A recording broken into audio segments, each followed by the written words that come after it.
Welcome back universal Tamil share market. பங்குச்சந்தையில் இன்னைக்கு அதிக லாபம் கொடுத்த டாப் லெவலில் பெர்ஃபார்ம் பண்ண கம்பெனி என்னன்றதை இப்போ நம்ம பார்க்கலாம்.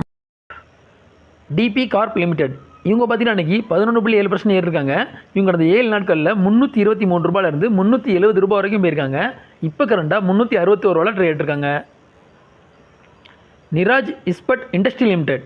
இவங்க பார்த்தீங்கன்னா இன்றைக்கி 10% ஏறிருக்காங்க. இவங்க கடந்த 7 நாட்களில் 182 ரூபாயிலிருந்து 210 ரூபாய் வரைக்கும் போயிருக்காங்க. இப்போ கரண்டாக 204 ரூபாயில் ட்ரேட் இருக்காங்க. Finolex industry limited. இவங்க பார்த்தீங்கன்னா இன்றைக்கி 8% ஏறிருக்காங்க. இவங்க கடந்த 7 நாட்களில் 267 ரூபாயிலிருந்து 295 ரூபாய் வரைக்கும் போயிருக்காங்க. இப்போ கரண்டாக 294 ரூபாயில் ட்ரேட் இருக்காங்க. Lexus Granito India limited. இவங்க பார்த்தீங்கன்னா இன்றைக்கி 6% ஏறிருக்காங்க. இவங்க கடந்த 7 நாட்களில் 40 ரூபாயிலிருந்து 53 ரூபாய் வரைக்கும் போயிருக்காங்க. இப்போ கரண்டாக 46 ரூபாயில் ட்ரேட் இருக்காங்க. இந்த வீடியோ உங்களுக்கு பிடிச்சிருந்ததுன்னா லைக் பண்ணுங்கள், கமெண்ட் பண்ணுங்கள், மறக்காமல் சப்ஸ்கிரைப் பண்ணுங்கள். நன்றி.